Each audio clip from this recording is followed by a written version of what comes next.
El país de las últimas cosas, segunda parte. Pero, ¿cómo evitar la lluvia si acecha a todas horas? Hay momentos, muchas veces, en que uno está fuera, yendo de un sitio a otro, de camino a algún lugar que no has elegido, y de repente el cielo se oscurece, las nubes chocan, y ahí queda uno, empapado hasta los huesos. Incluso si logras encontrar refugio cuando la lluvia empieza a caer y te libras de ella, debes tener muchísimo cuidado una vez que pare. Entonces debes estar atento a los charcos que se forman en los agujeros del pavimento, los lagos que a menudo surgen de las grietas e incluso el barro traicionero que emana desde abajo y llega hasta los tobillos.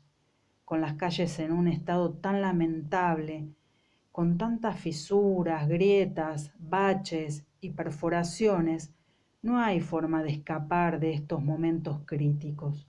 Tarde o temprano estás destinado a llegar a un lugar donde no hay alternativa, donde te encuentras rodeado por todas partes.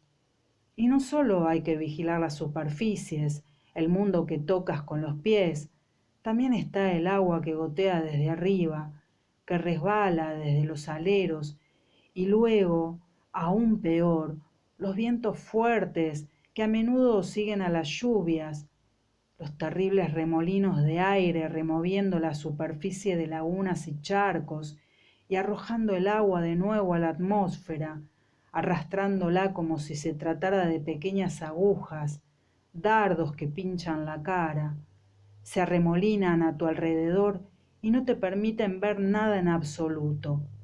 Cuando el viento sopla después de una tormenta, todos se chocan entre sí más de lo habitual.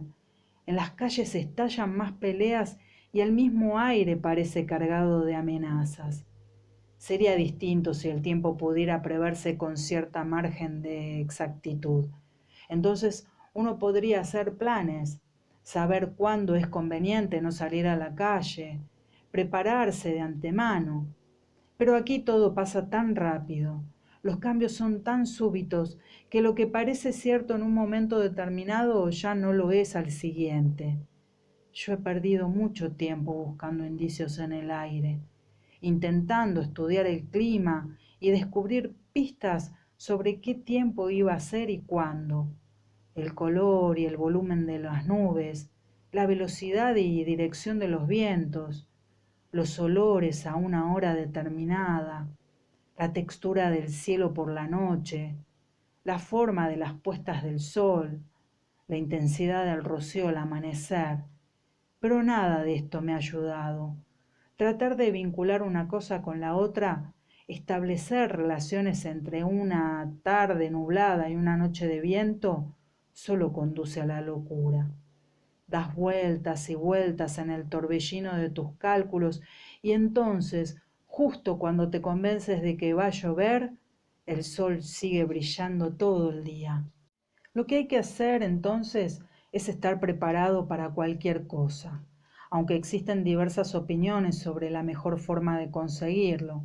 Una pequeña minoría cree, por ejemplo, que el mal tiempo proviene de los malos pensamientos. Esta es una visión bastante mística de la cuestión, ya que sugiere que los pensamientos pueden traducirse directamente en hechos del mundo material. De acuerdo con esta teoría, cuando uno tiene un pensamiento oscuro o pesimista, produce una nube en el cielo. Y si una gran cantidad de gente tiene pensamientos negativos al mismo tiempo, comenzará a llover. Según ellos, esto explica los cambios bruscos del tiempo y el hecho de que nadie haya podido encontrar una justificación científica a nuestro absurdo clima. La solución que proponen consiste en mantener una alegría inmutable, por más deprimentes que sean las situaciones a nuestro alrededor. Nada de enojos, ni suspiros profundos, ni lágrimas. A estas personas se las denomina los risueños. Y en la ciudad no existe otra secta más inocente e infantil. Están convencidos de que si la mayoría de la gente se convirtiera a sus creencias, el tiempo acabaría por estabilizarse y la vida mejoraría, por lo cual hacen proselitismo todo el tiempo, siempre en busca de nuevos adeptos, aunque la suavidad de modales que ellos mismos se han impuesto los hacen muy pocos persuasivos. Rara vez consiguen convencer a alguien para su causa, y por lo tanto sus ideas no se han llevado a la práctica, ya que sin un gran número de creyentes no habrá los buenos pensamientos necesarios para que repercuta en el clima. Esta falta de pruebas, sin embargo, los vuelve aún más obstinados en su fe.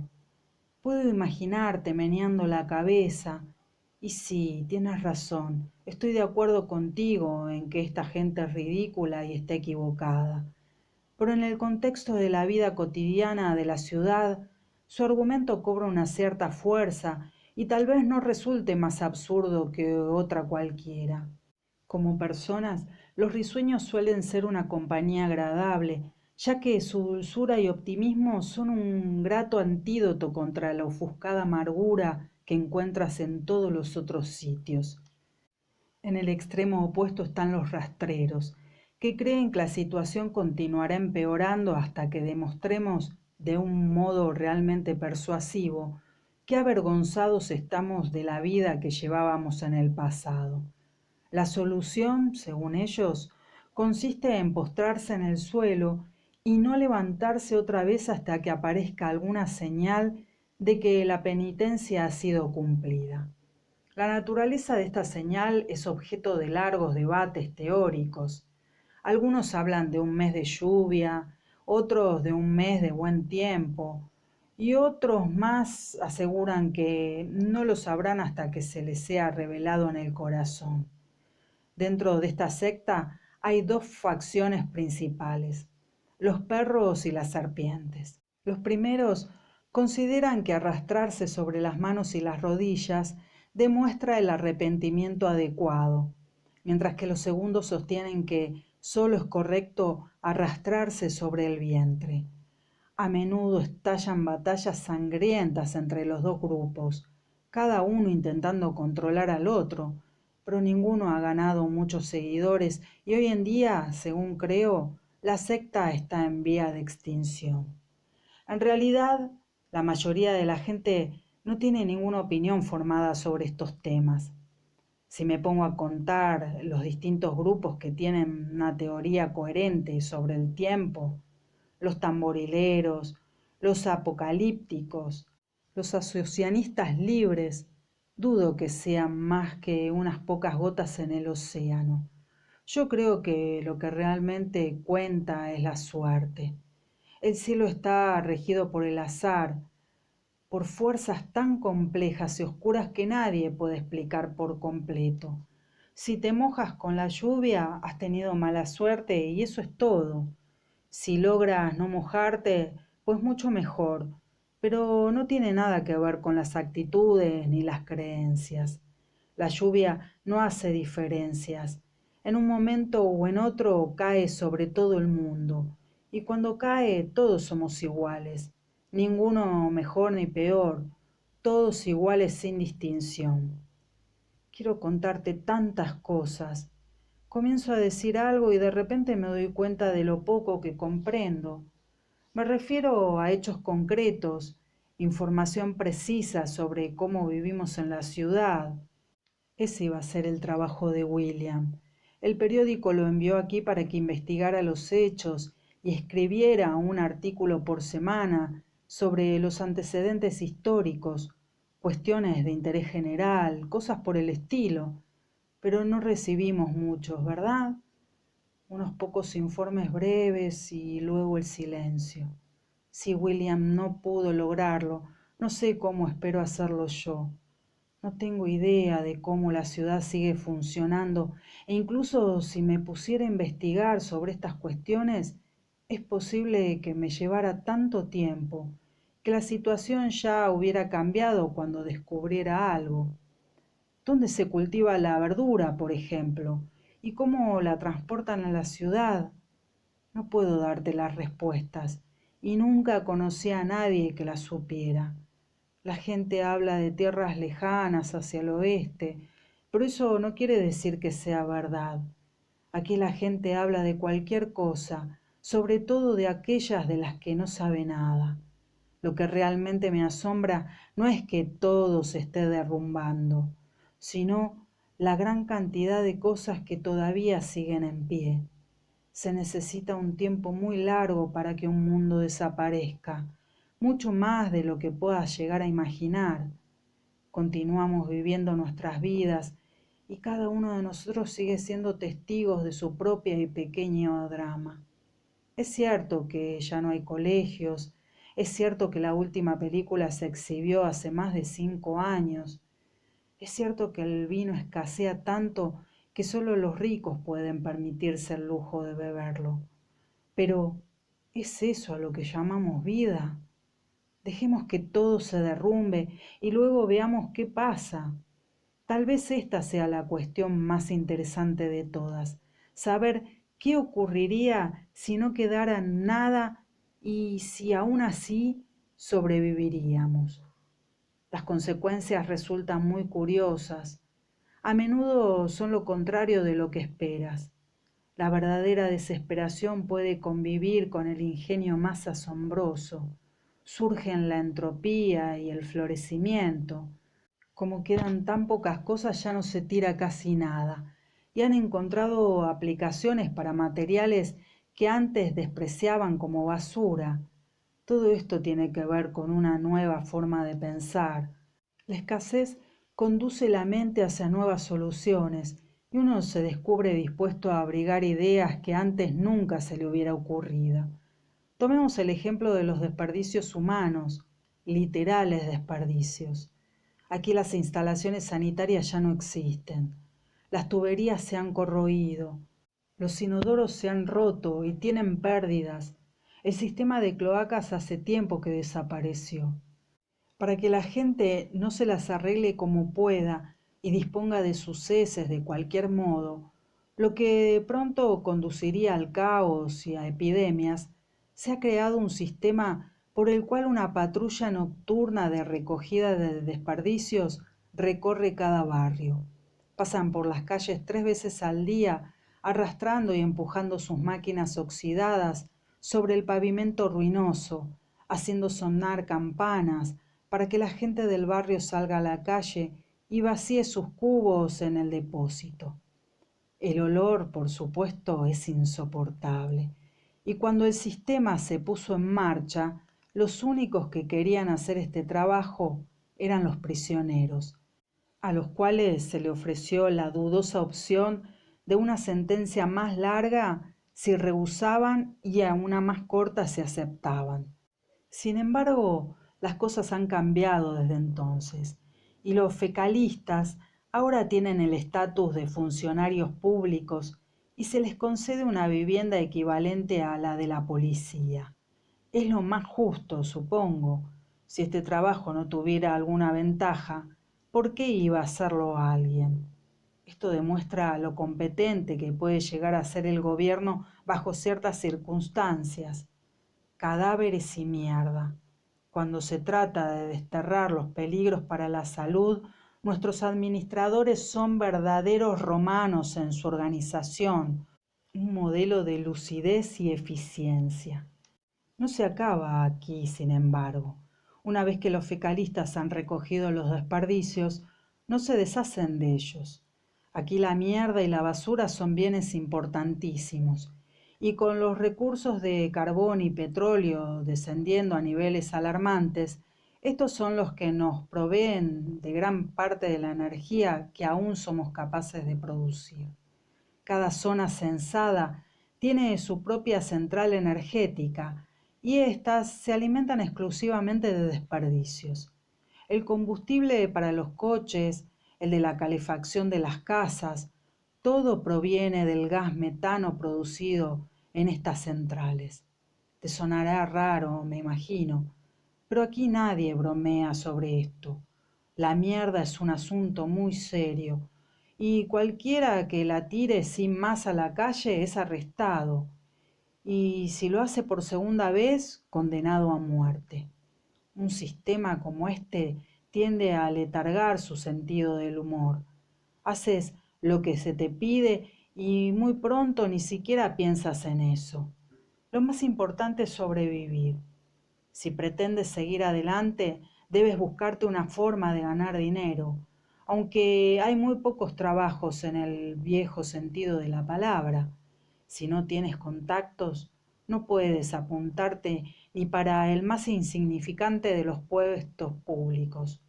Oficinista, conserje, empleado del centro de transformación. Lo mismo ocurre con los diversos negocios legales o ilegales a lo largo de la ciudad, las clínicas de eutanasia, los puestos de comestibles ilegales, los falsos propietarios. A menos que conozcas a alguien, es inútil pedir trabajo en cualquiera de estos sitios. Por lo tanto, la solución más común entre los más pobres es hacerse trapero. Este es el trabajo para los que no tienen trabajo. Y yo creo que al menos de un 10 o 20% de la población se dedica a esto. Yo misma lo hice durante un tiempo y la verdad es que una vez que empiezas te resulta casi imposible parar. Exige tanto de ti que no te queda tiempo para hacer ninguna otra cosa, ni siquiera para pensar en hacerla. Todos los traperos entran en una de estas dos categorías básicas, recogedores de basura o buscadores de objetos. El primer grupo es bastante más amplio que el segundo, y si uno trabaja duro, dedicándose con perseverancia a unas 12 o 14 horas diarias, tiene la posibilidad de ganarse la vida. Hace ya muchos años que ha dejado de funcionar el sistema municipal de recogida de basuras. En su lugar, cada zona censada de la ciudad está regida por un comisionista privado que compra los derechos al gobierno de la ciudad para recoger la basura en su zona. Para trabajar en esto, primero hay que obtener el permiso de uno de esos agentes, por lo cual se paga una cuota mensual que a veces asciende al 50% de los ingresos. Trabajar sin permiso puede resultar tentador, pero también es extremadamente peligroso, ya que cada comisionista tiene su propia planilla de inspectores que vigilan las calles, solicitando el permiso a todos los que van recogiendo basura. Si no tienes los papeles correspondientes, los inspectores tienen el derecho legal de multarte, y si no puedes pagar la multa, arrestarte, lo cual significa la deportación a uno de los campos de trabajo al oeste de la ciudad, donde pasarás los 7 años siguientes. Algunos dicen que la vida en los campos es mucho mejor que en la ciudad, pero esto no es más que una especulación. Unos pocos llegaron a hacerse arrestar a propósito, pero nadie los ha vuelto a ver. Un recogedor de basura debidamente registrado y con todos los papeles en orden, se gana la vida reuniendo la mayor cantidad de basura posible y llevándola a la central energética más cercana. Allí pagan tanto por kilo, una cantidad insignificante, y arrojan la basura a los depósitos de procesamiento. El instrumento preferido para transportar la basura es el carro de supermercado, similar a aquellos que tenemos allí en casa. Estas canastas metálicas sobre ruedas han demostrado ser objetos resistentes, y no hay duda de que funcionan con mayor eficacia que cualquier otra cosa. Un vehículo más grande resultaría demasiado pesado para transportar cuando se llenara, y uno más pequeño requeriría demasiados viajes al depósito. Hace unos años se publicó un folleto sobre el tema que prueba la exactitud de estos argumentos. Como consecuencia, estos carros tienen una gran demanda y el primer objetivo de un recogedor de basura es conseguir uno. Esto puede llevar meses, a veces incluso años, pero sin un carro resulta imposible dedicarse a esto. Como el trabajo deja tan poco, rara vez tienes la oportunidad de ahorrar, y si lo haces es a costa de privarte de algo esencial, la comida, por ejemplo. sin la cual no tienes fuerza para hacer el trabajo necesario para ganar el dinero, para comprar el carro. Ya ves el problema. Cuanto más trabajas, más débil te vuelves.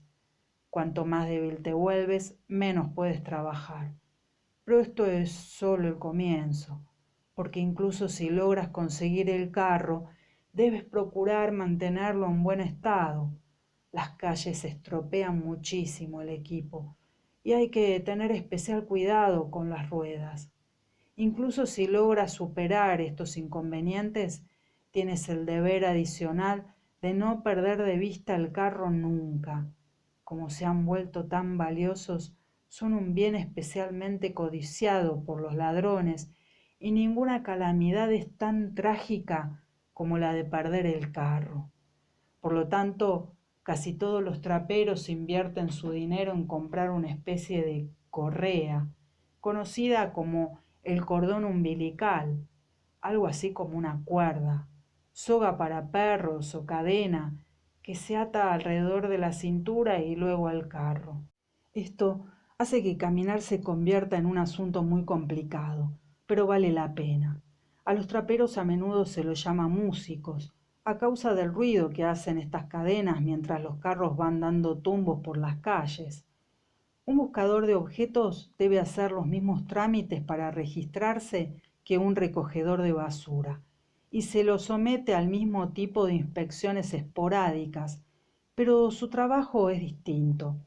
El recogedor de basura busca desperdicios, el buscador de objetos, cosas rescatables, intenta encontrar objetos específicos, materiales que puedan volverse a usar, y a pesar de que es libre para hacer lo que quiera con las cosas que encuentra, por lo general las vende a uno de los agentes de resurrección que hay a lo largo de la ciudad, empresarios privados que convierten estas baratijas en nuevos objetos que más tarde venden en el mercado.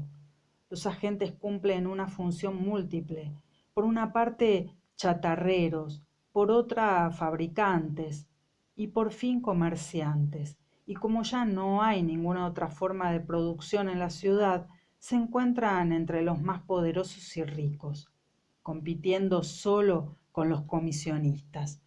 Un buen buscador de objetos, por consiguiente, puede aspirar a un tren de vida aceptable, pero debe ser rápido, listo y saber dónde buscar. Los jóvenes suelen hacerlo mejor, por lo que es raro ver a un buscador de objetos mayor de 20 o 25 años. Aquellos que no tienen éxito deben buscarse pronto otro trabajo, ya que no hay garantías de sacar nada en limpio de tanto esfuerzo. Los recogedores de basura son más viejos y más conservadores, están contentos de esforzarse porque saben que así ganarán la vida, al menos si trabajan hasta el límite de sus fuerzas. Pero no hay nada realmente seguro, ya que la competencia en el mundo de los traperos se ha vuelto feroz. Cuanto más escasean las cosas en la ciudad, más reacia se vuelve la gente a desprenderse de algo. Así como hace un tiempo nadie se lo pensaba dos veces antes de tirar una cáscara de naranja a la calle, ahora estas cáscaras se trituran hasta conseguir un puré que mucha gente come. Una camiseta deshilachada, un par de calzoncillos rotos, el ala de un sombrero, todas estas cosas se guardan para remendarlas y convertirlas en una nueva muda de ropa. La gente se viste con los atuendos más variopintos y ridículos y cada vez que te cruzas con alguna de estas personas vestidos a retazos, sabes que probablemente acaba de dejar a un buscador de objetos sin trabajo. A pesar de todo me dediqué a buscar objetos. Tuve la suerte de comenzar antes de gastarme todo el dinero.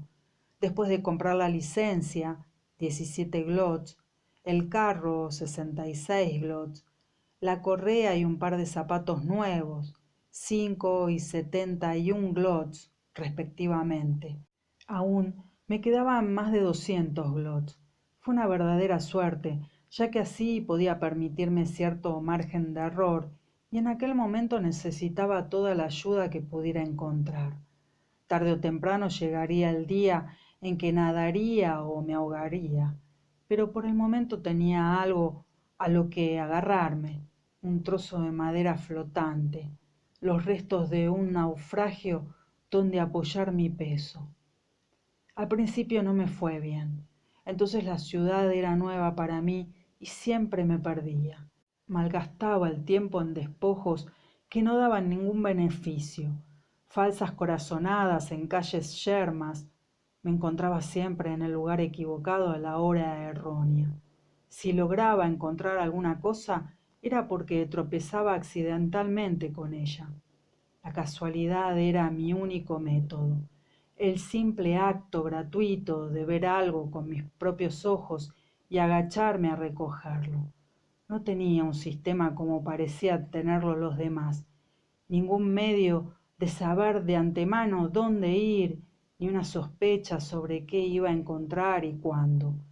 Para llegar a ese punto es necesario vivir años en la ciudad, y yo era solo una novata, una recién llegada ignorante que apenas si podía encontrar el camino de una zona censada a otra. Aun así, no era un completo fracaso. Tenía mis piernas después de todo, y un cierto entusiasmo juvenil que me mantenía en pie, incluso cuando las perspectivas no eran nada alentadoras. Yo correteaba por ahí errante y sin aliento, eludiendo los desvíos peligrosos y las montañas de ruinas, corriendo caprichosamente de una calle a la otra, siempre esperando hacer algún hallazgo maravilloso a la vuelta de la esquina. Supongo que no es normal estar constantemente mirando el suelo, siempre buscando objetos rotos o abandonados. Después de un tiempo seguramente afectará la mente, porque entonces ninguna cosa es realmente sí misma. Hay trozos de esto y trozos de aquello, pero nada tiene que ver entre sí. Aun así, por extraño que parezca, en el límite de este caos, todo comienza a relacionarse otra vez. Finalmente, una manzana desmenuzada y una naranja desmenuzada son la misma cosa, ¿verdad? Es imposible distinguir la diferencia entre un buen vestido y uno malo si ambos están reducidos a harapos. ¿No es cierto?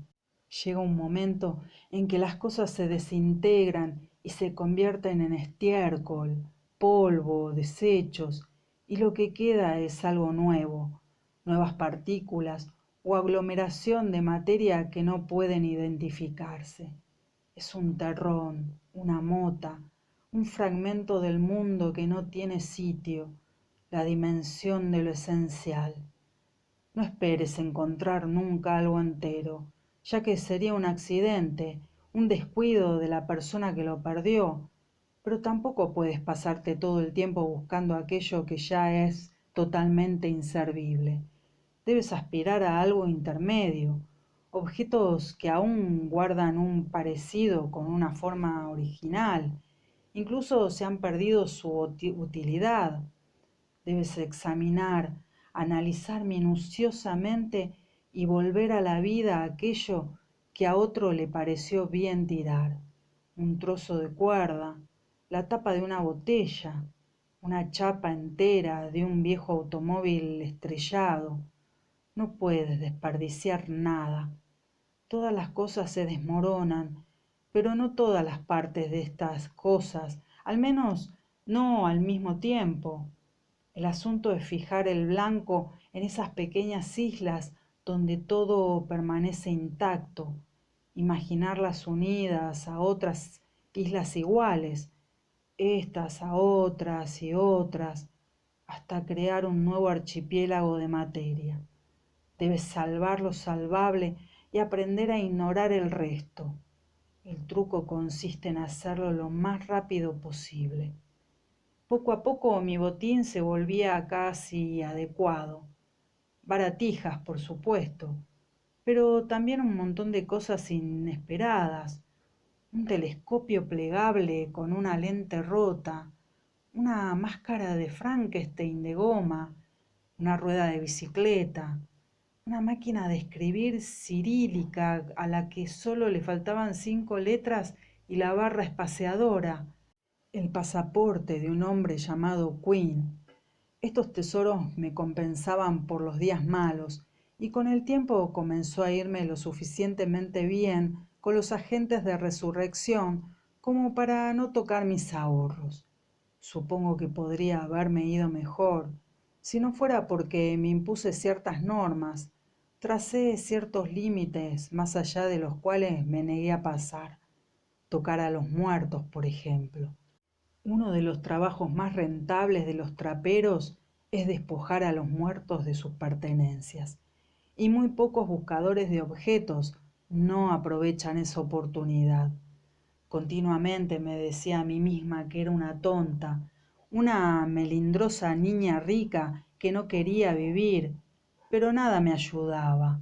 Lo intenté una o dos veces, incluso me acerqué, pero cuando llegó el momento de hacerlo no tuve suficiente valor. Recuerdo a un viejo y a una niña adolescente. Cómo me arrodillé a su lado, acerqué mis manos a sus cuerpos, tratando de convencerme de que no tenía importancia. Y luego, una mañana temprano, en Longchamp Road, un niño pequeño, de unos 6 años, sencillamente no pude forzarme a hacerlo. No es que me sintiera orgullosa de haber tomado una profunda decisión moral, simplemente no tenía el coraje de llegar tan lejos. Otra cosa que me afectaba es que estaba sola. No me mezclaba con otros traperos ni hacía ningún esfuerzo por hacer amigos. Se necesitan aliados, especialmente para protegerse de los cuervos, traperos que se ganan la vida robando a otros traperos. Los inspectores vuelven la espalda a este problema y concentran su atención en aquellos que trabajan sin licencia. Para los traperos de buena fe, por lo tanto, el trabajo es un alboroto continuo, con constantes ataques y contraataques, con la sensación de que en cualquier momento puede ocurrir cualquier cosa. Me robaban aproximadamente una vez por semana y la situación llegó a tal punto que comencé a calcular las pérdidas de antemano, como si fueran un aspecto normal de mi trabajo. Si hubiera tenido amigos, podría haber evitado algunos de estos hurtos, pero a la larga no me parecía que valiera la pena. Los traperos eran un montón de gente odiosa, los cuervos y los otros por igual, y me revolvía el estómago escuchar sus opiniones, sus presunciones, sus mentiras. Lo importante es que nunca perdí mi carro. Eran mis primeros días en la ciudad y aún tenía la fuerza necesaria para aferrarme a él, y era lo suficientemente rápida para escapar del peligro cuando debía hacerlo. Ten paciencia conmigo. Ya sé que a veces me aparto del tema, pero tengo la impresión de que si no escribo las cosas tal cual me sucedieron, las olvidaré para siempre. Mi mente ya no es lo que solía ser. Ahora es más lenta, más perezosa, menos ágil, y me agota profundizar hasta en el más simple pensamiento. Así es como empieza. A pesar de mis esfuerzos, las palabras vienen solo cuando pienso que ya no seré capaz de encontrarlas. En el momento de desesperación en que creo que ya nunca volverán a surgir. Cada día trae la misma batalla, el mismo vacío, el mismo deseo de olvidar y de no olvidar. Comienza siempre aquí, nunca en otro sitio que en este límite donde el lápiz comienza a escribir. La historia nace y se detiene, sigue adelante y luego se pierde, y en medio de cada palabra, cuántos silencios, cuántas expresiones se escapan y desaparecen para no volver nunca más. Durante mucho tiempo intenté no recordar nada. Restringiendo mis pensamientos al presente, me sentía más capaz de arreglármelas, más fuerte, para evitar lamentaciones. La memoria es una gran trampa, ya ves, y yo hice todo lo posible para mantenerme firme, para asegurarme de que los pensamientos no se escabulleran a hurtadillas hacia el pasado.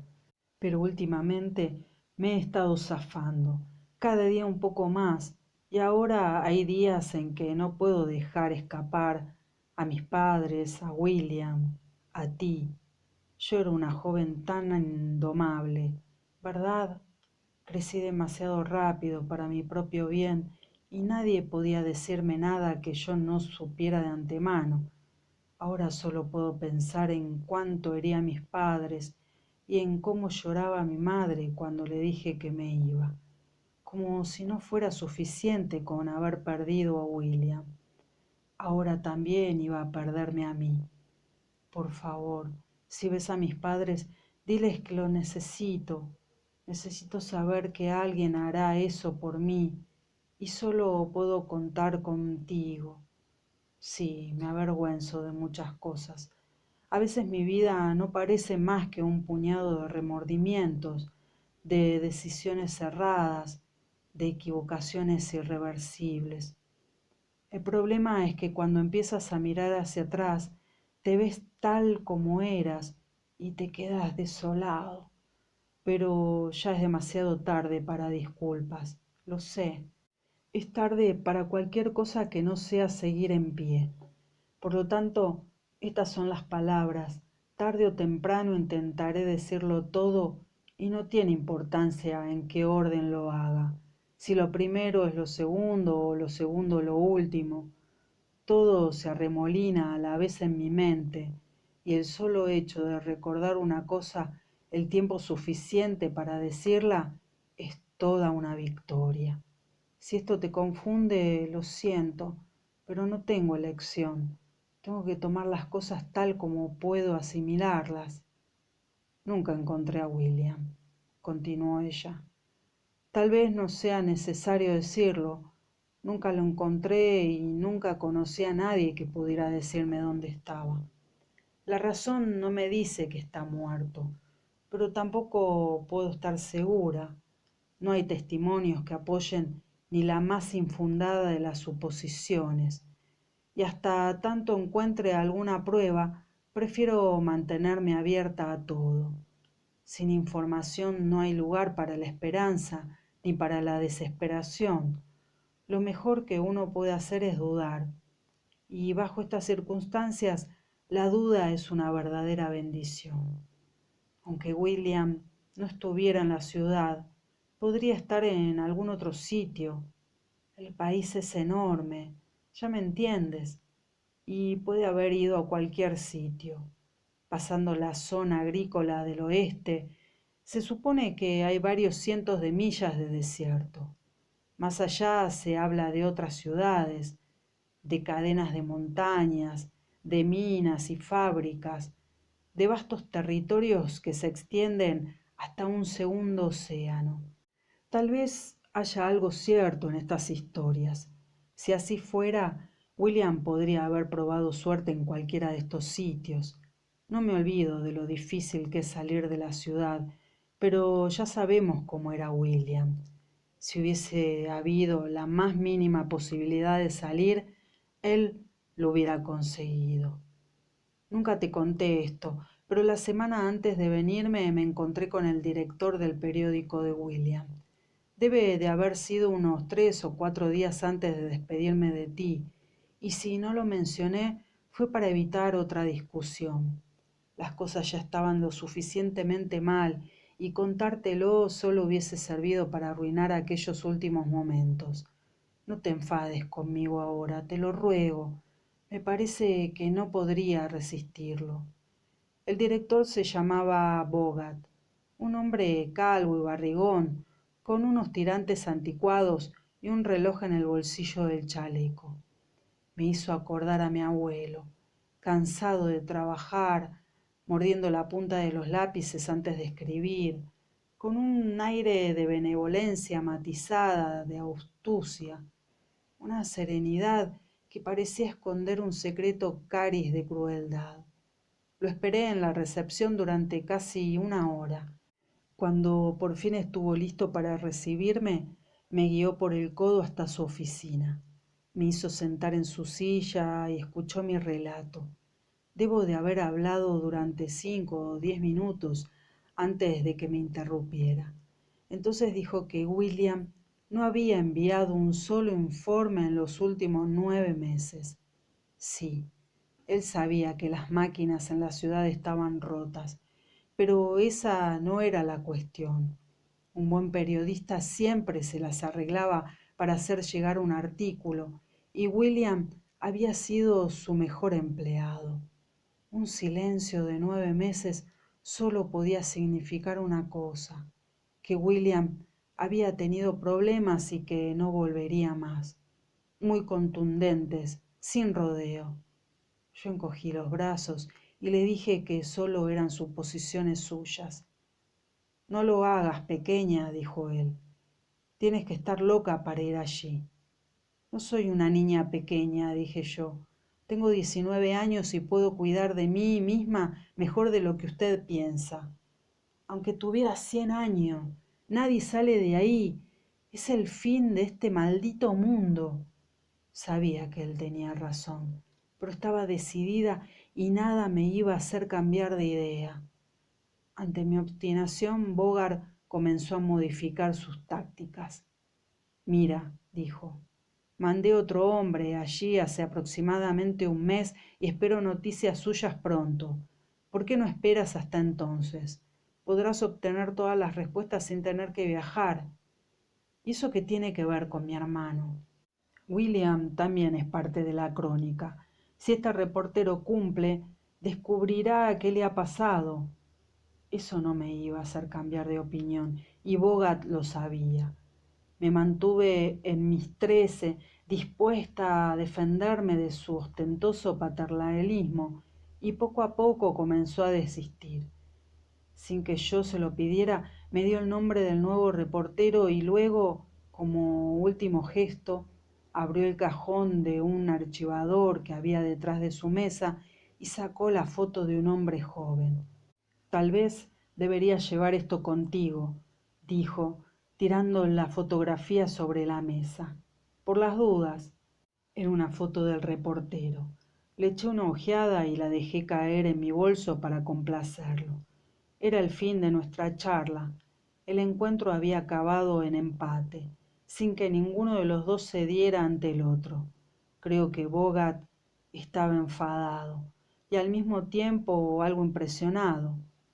Recuerda que te lo advertí, me dijo. No lo olvidaré, contesté yo. Cuando traiga a William de vuelta, volveré aquí y le recordaré esta conversación. Bogart estuvo a punto de decir algo más, pero luego pareció pensarlo mejor. Dejó escapar un suspiro, dio unas suaves palmadas sobre la mesa y se levantó de la silla. No me malinterpretes, dijo. No estoy en contra de ti. Solo pienso que estás cometiendo un error. No es lo mismo, tú lo sabes. Tal vez no, pero aún así sería absurdo no hacer nada. La gente necesita tiempo y usted no debería apresurarse a sacar conclusiones antes de saber de qué está hablando.